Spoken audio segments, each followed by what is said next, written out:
Quand je suis arrivée en France la première fois, je ne savais pas la durée de mon séjour. Je pensais rester 2 ou 3 ans, assez pour gagner de l'expérience et découvrir un autre coin du monde. Je suis venue avec une valise, quelques photos, un dictionnaire et l'espoir de ne pas me sentir trop étrangère. Les premiers mois étaient chaotiques. Je cherchais un appartement, apprenais les mots essentiels et tentais de comprendre la vie quotidienne. Les supermarchés étaient indifférents, les rues plus propres, les gens polis mais distants. Et même si beaucoup m'impressionnaient, je me sentais souvent seule. J'étais entourée sans cesse de sons, de règles et d'habitudes qui n'appartenaient pas à mon univers. Pourtant, quelque chose changea peu à peu. Pas soudainement, mais pas à pas. Je ne peux pas dire quand exactement cela arriva, mais un jour j'ai remarqué que je ne me sentais plus perdue dans le tramway. Je connaissais par cœur le trajet vers le travail.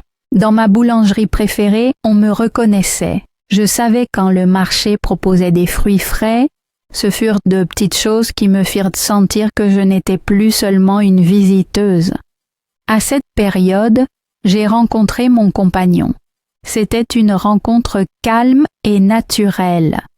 Nous ne cherchions rien de grand, mais parfois la vie suit sa propre route.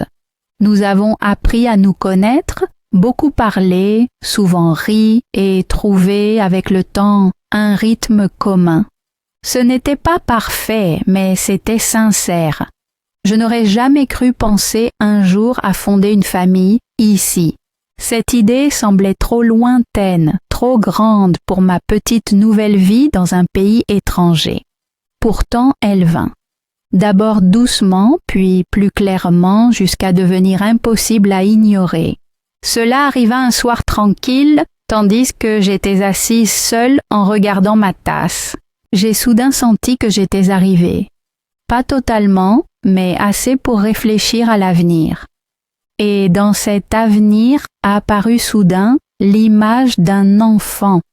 Un enfant qui connaîtrait 2 langues, 2 cultures, un enfant né en France mais portant aussi une part de mon pays.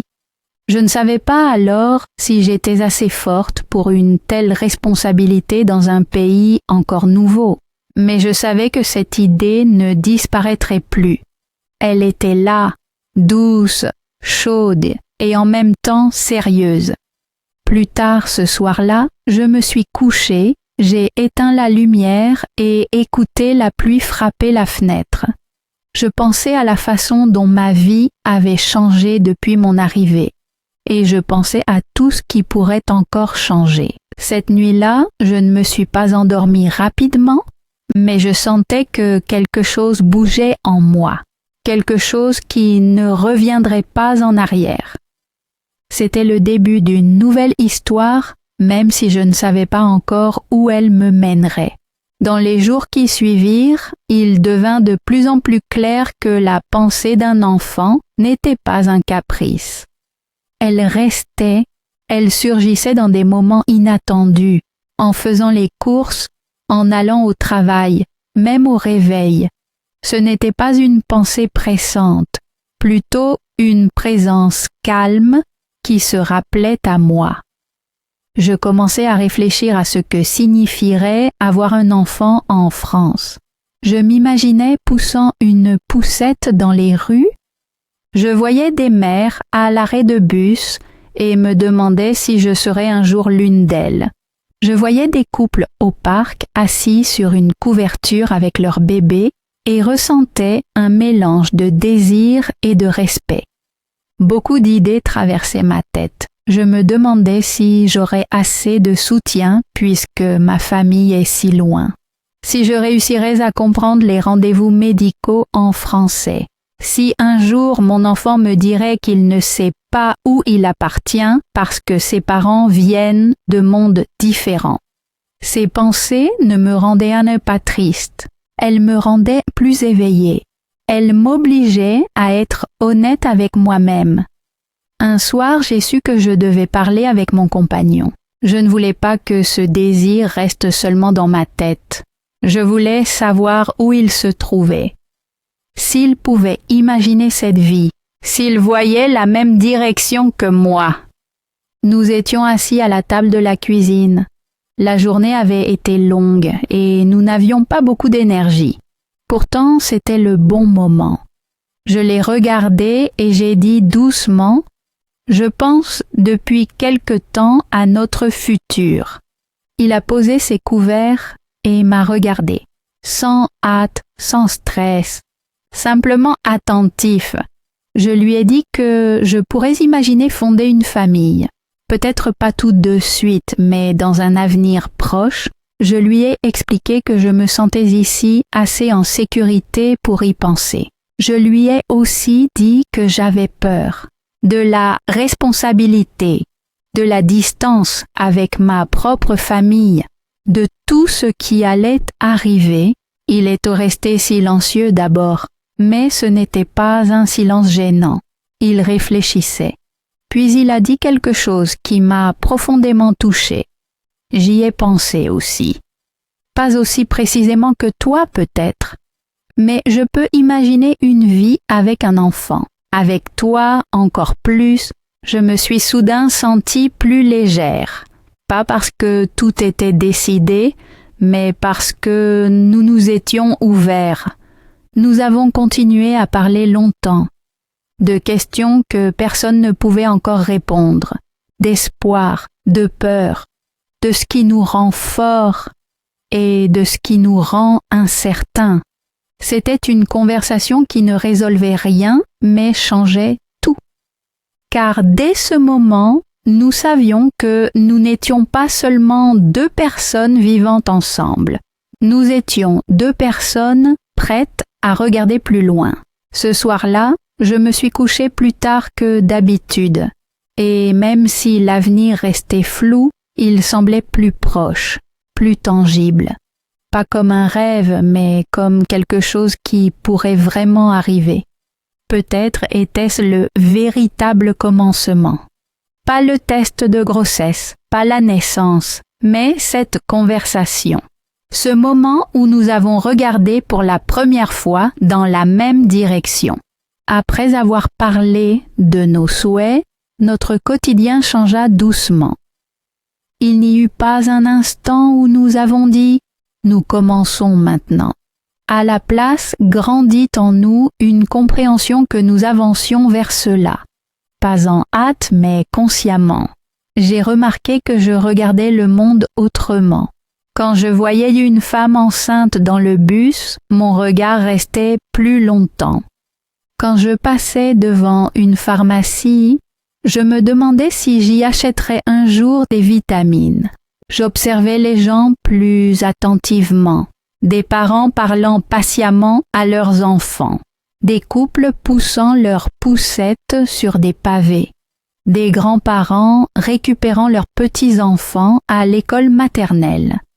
Toutes ces scènes semblaient autrefois de petites histoires de rue. Maintenant, elles ressemblaient à des images d'un futur qui pourrait être aussi le mien. Mon compagnon et moi parlions plus souvent de choses pratiques, parfois en plein jour, parfois tard le soir. Nous parlions du soutien nécessaire, de la manière d'organiser le travail, de la responsabilité que nous voulions partager. Ce n'étaient pas des conversations romantiques, mais honnêtes. Et c'est justement pour cela qu'elles me donnaient de la sécurité. À un moment, nous avons tous deux senti que nous étions prêts. Pas parfaitement préparés, mais assez pour tenter le pas. Il n'y eut ni fête, ni occasion spéciale. Juste un soir sur le canapé où j'ai dit « Je crois que je suis prête ». Il m'a regardé, surpris un instant, puis son visage est devenu tendre. « Moi aussi », a-t-il dit. Ainsi, un souhait devint une décision. Les semaines suivantes furent étranges. D'un côté, tout était comme avant. J'allais au travail, tenais ma maison, téléphonais à ma famille à l'étranger. De l'autre, Je savais que notre vie changerait peut-être bientôt. Seul le moment était incertain. Je me suis beaucoup occupée de ma santé. Je suis allée chez la gynécologue, j'ai demandé conseil, posé des questions parfois gênantes mais importantes. Je réalisais encore combien il est fatigant de comprendre les termes médicaux en français. Je devais souvent redemander et parfois je demandais à la docteure d'expliquer encore plus simplement. Elle était gentille et patiente. C'était une des premières fois où je sentais que le système de santé français est strict mais fiable. Mon compagnon m'accompagnait à certains rendez-vous. Cela me donnait un sentiment de sécurité. Ça faisait du bien de ne pas traverser cette phase seule. Nous veillons ensemble à ce que je dorme assez, mange sainement et écoute plus mon corps. Pendant cette période, j'ai senti que nous changions comme couple. Nous étions plus calmes l'un avec l'autre, nous écoutions mieux, nous prenions plus de temps pour parler. Et puis un matin est venu le moment qui changea tout. Je m'étais réveillée tôt, je ne savais pas pourquoi. Dehors il faisait encore noir. Je me suis levée, suis allée dans la salle de bain et ai fait le test que j'avais depuis des jours dans le tiroir. Je pensais être calme, mais mes mains tremblaient un peu. Le test reposait sur le bord du lavabo. Les secondes semblaient plus longues que d'habitude. Quand j'ai regardé, le résultat était clair. Je me suis assise sur le bord de la baignoire et ai respiré profondément. Je n'étais pas choquée, pas submergée. C'était une sensation calme qui traversait mon corps, comme si mon intérieur savait déjà que ce moment viendrait. J'ai posé ma main sur mon ventre, même si rien ne se sentait encore, et j'ai murmuré doucement « Ça commence ». Puis je me suis levée, suis allée dans la chambre et me suis assise près de mon compagnon. Il a ouvert les yeux à moitié et m'a regardée fatiguée. Je lui ai montré le test. Il a mis un instant à se réveiller. Puis j'ai vu ses yeux s'élargir. Et soudain, il y avait ce sourire.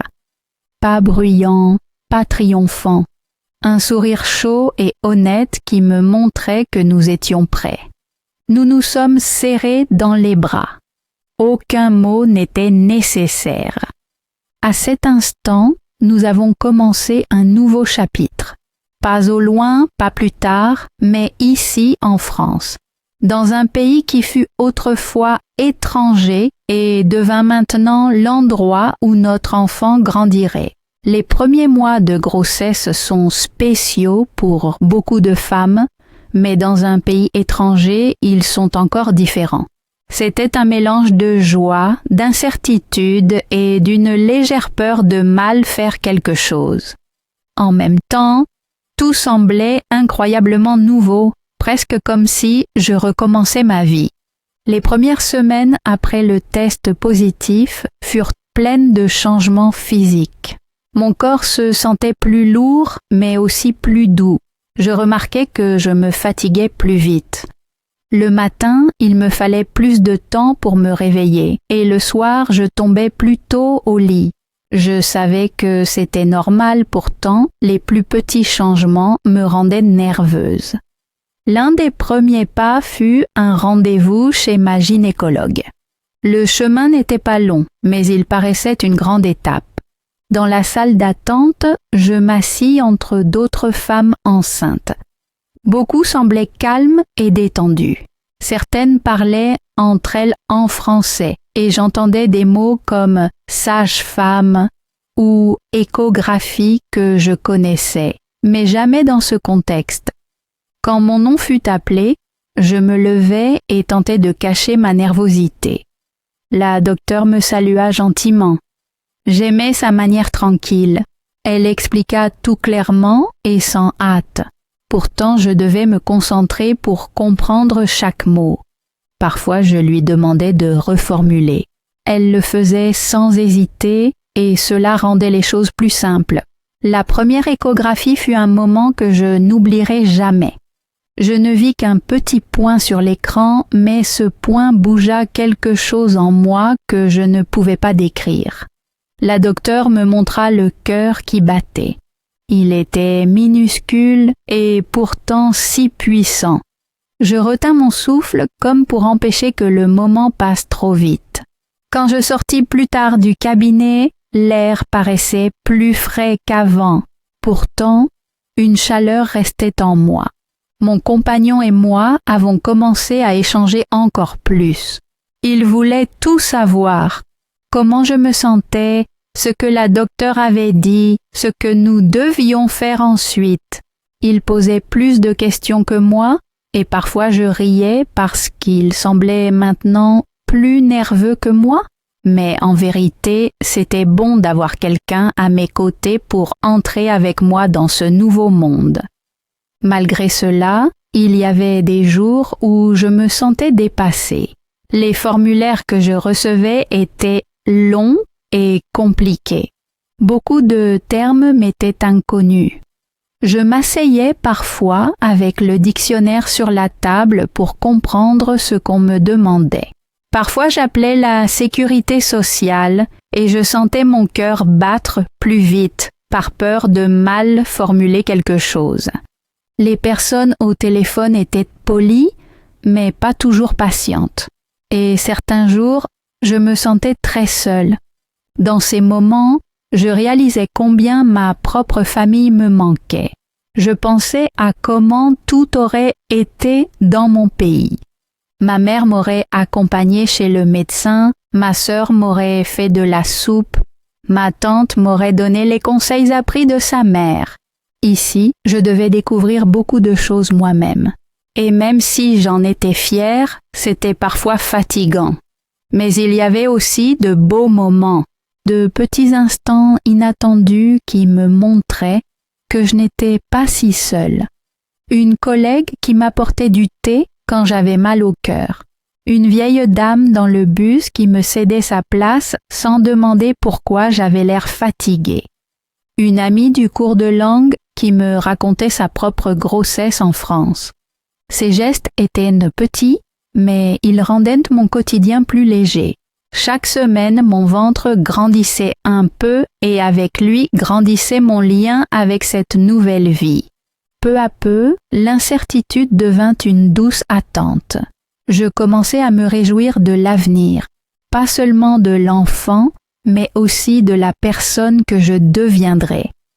Car je sentais que je ne deviendrais pas seulement mère, je deviendrais aussi une version plus forte de moi-même. Une femme qui crée une nouvelle vie dans un pays étranger et la remplit d'amour. Chaque semaine, mon corps changeait plus clairement, et un jour, cela se vit aussi pour les autres. Des collègues me regardèrent autrement. Une vendeuse demanda doucement si j'avais besoin d'aide pour porter quelque chose. Même des inconnus me souriaient dans la rue, comme si mon ventre invitait à la gentillesse. C'était étrange, mais aussi beau. Pour la première fois, je ne me sentais pas seulement étrangère, mais partie d'une communauté qui comprend quelque chose de très humain. Je remarquais la différence surtout au travail. Au début, j'avais essayé de continuer comme avant. Mais un jour, le chemin jusqu'au métro devint plus fatigant et les longues réunions me coûtaient plus d'énergie. Ma chef me parle un jour et dit que je devais prévenir dès que j'avais besoin d'aide. C'était une phrase courte, mais elle signifiait beaucoup pour moi. Dans mon pays, la famille entière se serait sûrement mêlée. Ici, c'était différent. Je devais apprendre à dire moi-même quand quelque chose était trop. Je devais expliquer mes limites au lieu que d'autres les connaissent automatiquement. C'était inhabituel, mais cela me rendait plus indépendante. Les rendez-vous chez la gynécologue devinrent plus réguliers. Mon ventre devenait plus rond et chaque fois que la docteure rendait le cœur audible, je sentais une pression dans la poitrine que je ne pouvais pas décrire. C'était un sentiment de responsabilité et de tendresse en même temps. Un sentiment qui me rendait silencieuse. Parfois, je devais fermer les yeux dans la salle d'examen parce que l'idée me submergeait qu'un petit être grandissait et changerait bientôt toute ma vie. Mon compagnon devint plus calme pendant cette période. Il posait moins de questions qu'au début, mais observait davantage. Il touchait souvent mon ventre, parfois juste un instant sans rien dire. J'aimais ces gestes silencieux. Il me rappelait que nous vivions cela ensemble, même si nous le ressentions différemment. La langue joua alors un rôle plus grand que jamais. Je devais sans cesse chercher des mots. Carnet de maternité, échographie détaillée, liquide amniotique, visite prénatale. Certains termes semblaient presque durs, car très techniques. Mais je m'y habituais. J'apprenais comment poser correctement une question.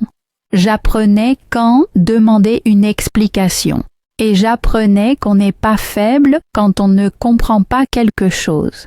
Pourtant, tout n'était pas difficile. Il y avait beaucoup de moments qui me rendaient heureuse.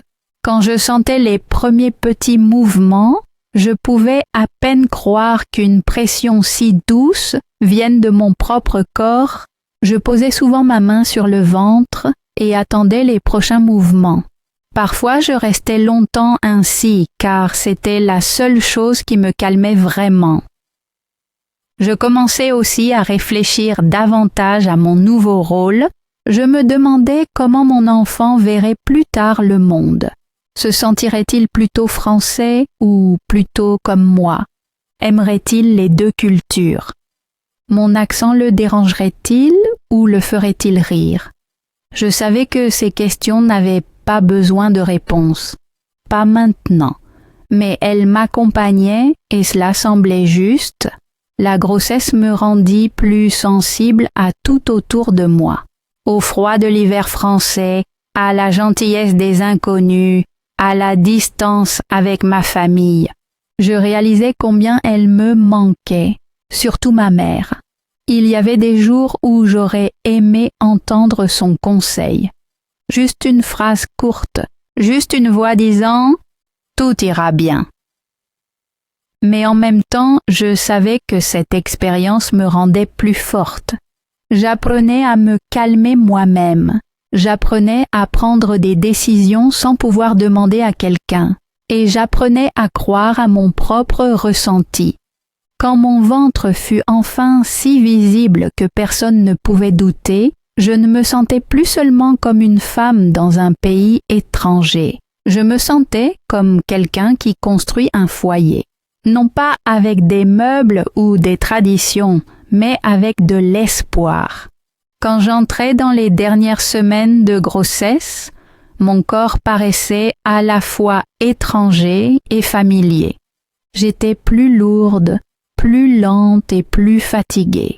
En même temps, j'étais plus calme, plus claire et plus sûre que jamais. C'était comme si mon corps comprenait ce qui allait arriver et me préparait pas à pas. Les rendez-vous chez la gynécologue étaient encore plus rapprochés. Je connaissais maintenant exactement l'odeur du couloir, le grincement de la chaise et la façon dont la docteure prononçait mon nom. Je connaissais les étapes, tension artérielle, échographie, brève discussion. Pourtant, chaque rendez-vous était nouveau, car chaque fois, un petit morceau de réalité s'ajoutait. Je voyais la tête du bébé descendre. J'entendais le cœur battre régulièrement. Et chaque fois, je sortais avec un sentiment qui calmait et bouleversait en même temps. La charge physique devint plus sensible. Il y avait des jours où je pouvais à peine dormir. Je me réveillais sans cesse parce que mon ventre gênait ou que mes jambes se contractaient. Je marchais comme une version plus lente de moi-même, et chaque pas semblait lourd.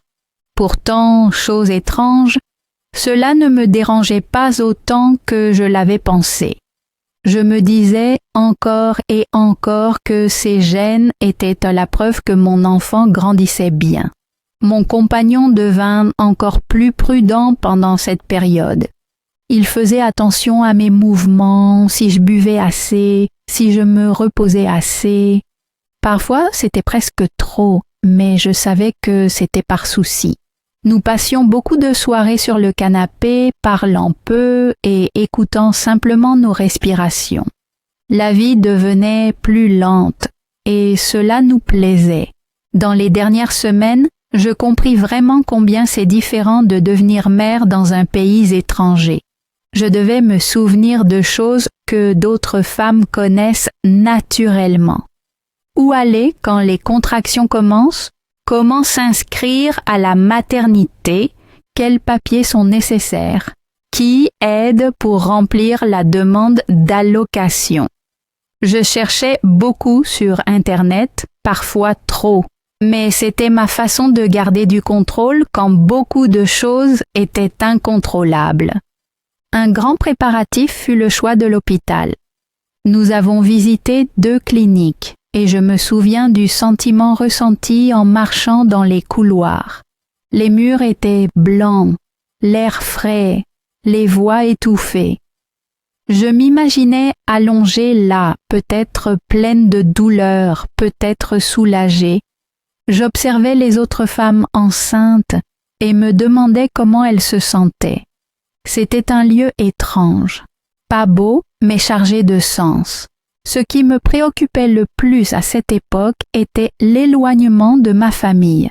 Ma mère voulait absolument venir, mais les dates ne collaient pas. Elle ne pouvait arriver qu'après la naissance. Quand je l'ai appris, j'ai pleuré.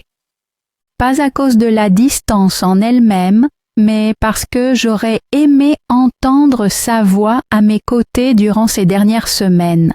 Mais ensuite, j'ai compris que je ferais cette partie seule, pas parce que je voulais être forte, mais parce que j'en étais capable. La préparation à la maison était plus simple.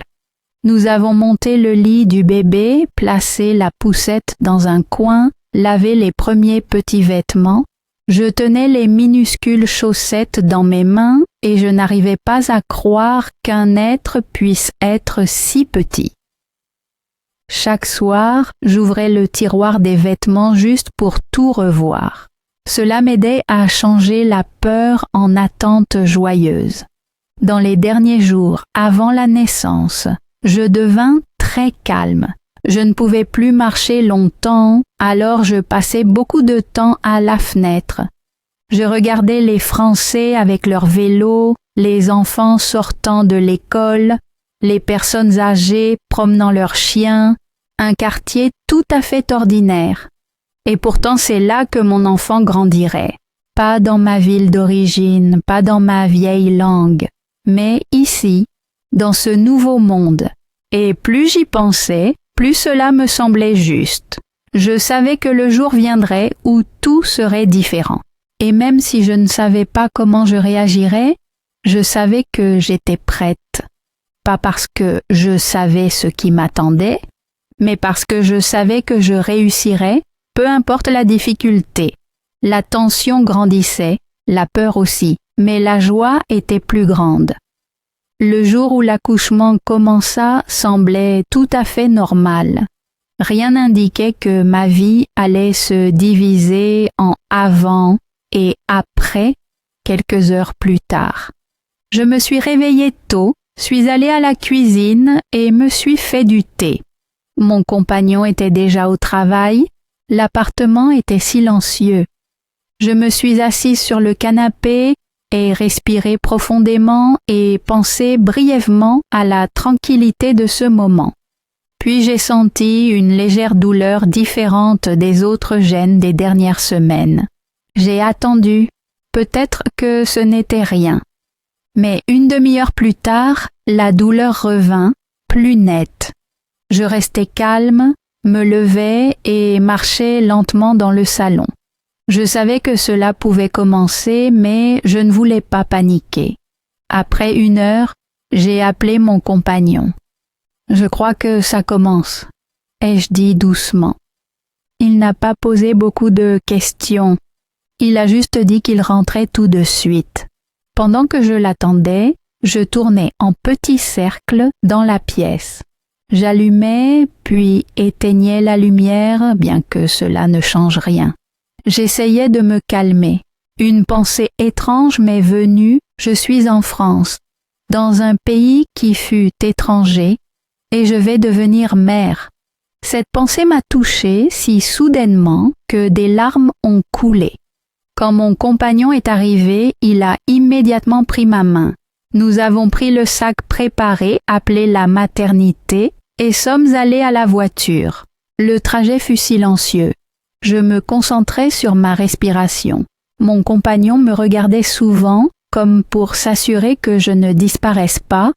Je me souviens de la vue par la fenêtre, ciel gris, rue mouillée, gens sur des vélos, un jour français tout à fait ordinaire, et pourtant le plus important de ma vie.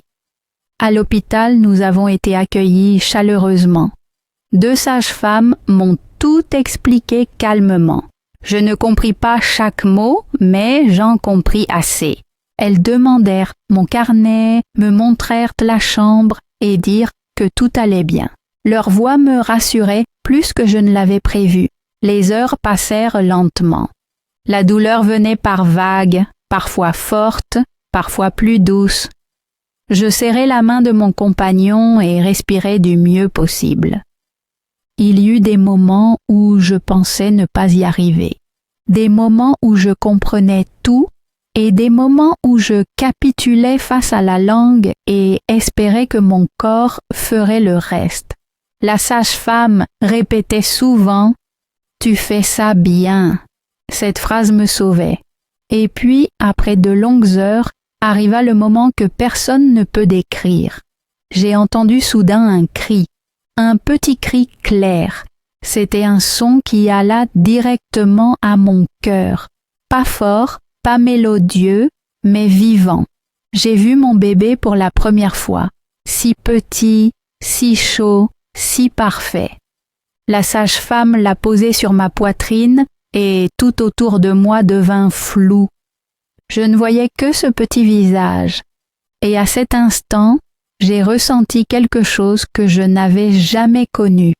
Ce n'était pas l'euphorie, ce n'était pas le choc, c'était un sentiment de paix profonde, de connexion profonde, de vérité profonde.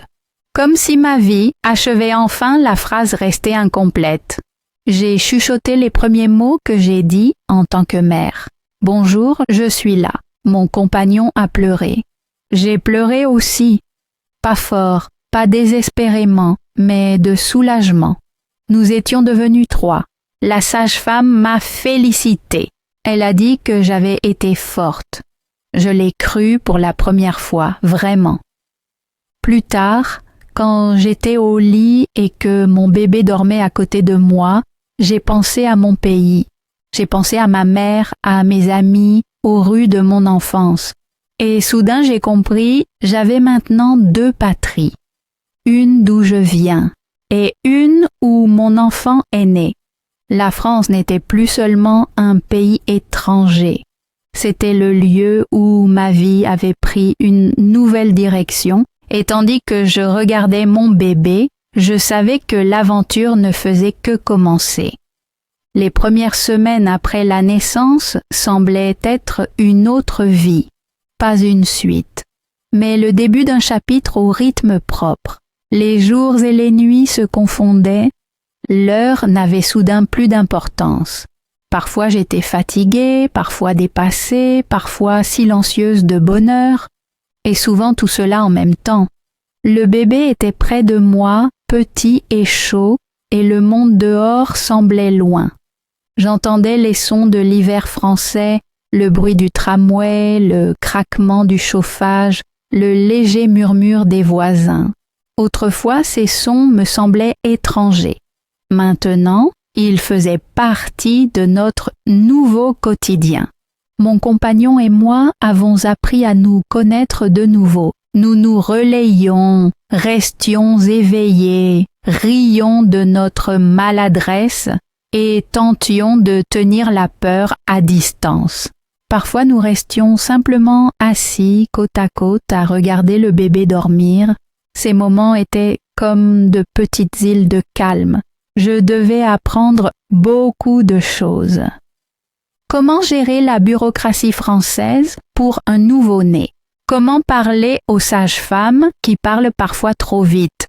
Comment comprendre le pédiatre quand il utilise des termes médicaux que je n'avais jamais entendus?